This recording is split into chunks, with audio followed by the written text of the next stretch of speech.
Alright guys, it is spooky season, Halloween is almost here, and you know what that means. It's time to mod your Skyrim so that your virtual life is fun and exciting, because your real life sucks, and Rebecca at work has really been getting on your nerves this week, but your boss bought pizza for the office yesterday, so that was pretty cool, but it's really only a temporary band-aid on a job that makes it difficult for you to get out of bed in the morning. You know, every morning you think, you know, I could just call in sick today, but then you feel guilty, and then you have to... What are we talking about again? Spookifying your Skyrim playthrough. We've got a few really cool mods today. Most of these are going to set the atmosphere for you to get you to feel the spook. And then we're going to turn your Skyrim basically into 28 Days Later. World War Z, Dawn of the Dead, 2004, directed by Zack Snyder. Return of the Living Dead, I Am Legend, starring that adorable dog. Basically, we're going to put fast, scary zombie hordes into your Skyrim game. And way later, we're going to take a look at this spooky season armor set that's really freaking cool. I'm probably going to continue to use it after Halloween. It speaks to me. Everybody's got that armor, this one's for me. So first, let's go ahead and set the mood. Dark Forest of Skyrim, created by Mobius Belmont, adds around 4,000 trees, grass, mushrooms, and other flora to your game.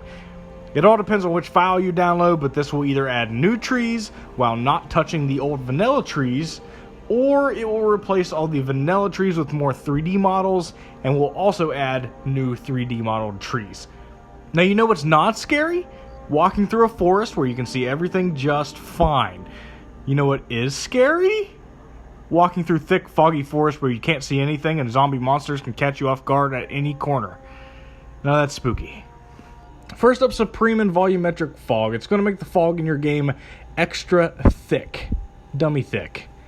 If that's what the kids are still saying. I don't know. Keep it in the script. Anyway, it's going to make things that were already difficult to see even harder to see. Great. Is that silhouette in the distance a brain-starved zombie ready to rip off your skull and eat your brains? Or is it Lydia struggling to keep up with you again?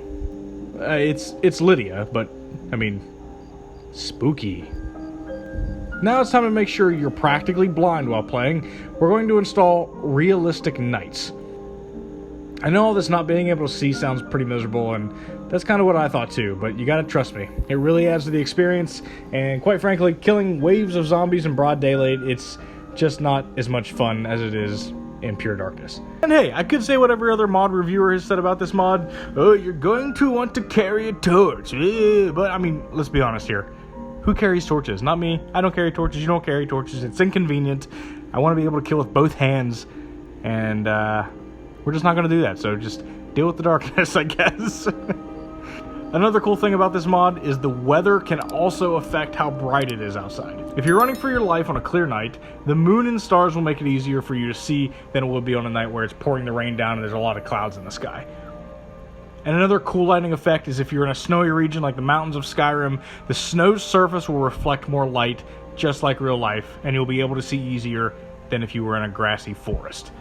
The last thing on this mod that is very subtle but oh so immersive is what the developers call eye adjustment. Basically, if you look directly at something bright like a lantern and then turn away quickly, your eyes will have to have time to adjust to the new dark environment. And of course, we have to do a side-by-side here so you can see the difference after we've installed all these mods. On the left, you see all these beautiful lights and great things that you can run away from zombies in. And on the right, pure darkness. I think I'm going to have to brighten up this episode, but I'm not going to. It's going to be a black screen the whole time, I just know it. Now for the mod that makes it all happen. The life of the party, the cool stepdad that lets your friends drink secretly in the basement even though your mom said no. Zombie Apocalypse by Pinoy Gamers? Pinoy Gamers?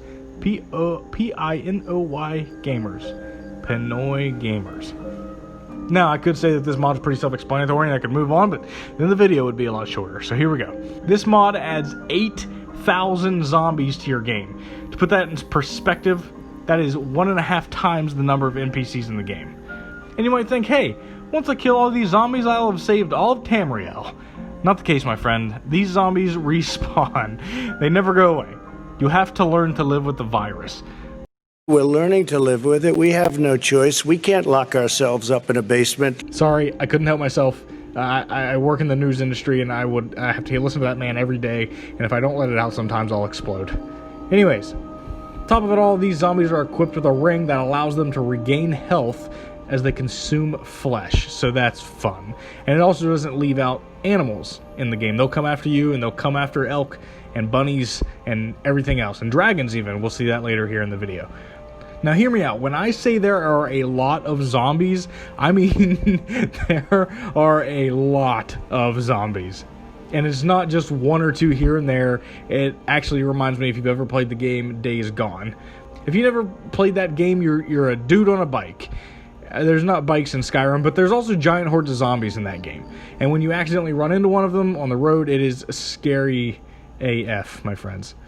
Now when I played Days Gone and I saw my first horde for the first time, I thought that was a pretty unique feeling. Now when I installed this mod, I got the same feeling, believe it or not. It's not just one or two zombies walking around, it's a whole herd of them. Now sometimes you'll see one zombie chasing after a rabbit or something and think, hey, there's an easy kill, and then so you go chasing after it, next thing you know, you're like, hey, where'd he go? And then you turn around and there's a zombie, and then there's another one, and then there's three, and then there's four, and then five, and then there's so many, and then you're running around for your life from a horde that you thought was one zombie. Now the safest places for you to stay are within walled cities. When I say safe, take that with a grain of salt. I tried to go into Solitude, and my crappy computer couldn't handle all the zombies that were in there, and it looked like they were just massacring the city anyways, and it crashed my game. But most cities have, actually all cities have, what are called zombie slayers. These are basically beefed up guards who are meant to protect the cities from the zombie outbreak. These guys, although dead in my video here, are quite tough. In the footage you're seeing, there's only two of them, and yes, they're dead, but they fought off most of these zombies alongside of myself. For some reason, a lot of zombies are equipped with silver swords that you may want to actually loot off their bodies. There's no specific enchantment on them, but in the description it says that the swords are especially effective against the undead, which, as you can imagine, could come in handy. Usually I'm an archer character. I decided to play as a mage on this playthrough, and I went one-handed battle mage style, and it worked out much better than just regular old magic. The pure chaos with all of these mods combined is both scary and fun to play. Now I want to show you my experience when I fast traveled to Morthal. As soon as I spawn inside the city, they're in the middle of a battle with a horde that's making its way through. So I decided to join the fight, and it is insane how many zombies there are. It seems like when you kill one, two more replace it. And then on top of it all, I'm fighting away, and a frost dragon decides to attack the city. So now not only are we dealing with brain-eating zombies, we're dealing with a man-eating dragon. Now with the Realistic Nights mod, it's so dark I can only see the silhouette of the dragon, and so I think to myself, this is getting a little out of hand. I should probably kill the dragon now and avoid the horde while I do it. So I run to where I last saw the dragon land because, you know, of the eye adjustment effect in Realistic Nights. I don't see the horde of zombies attacking and eventually killing the dragon, and next thing I know, I'm surrounded.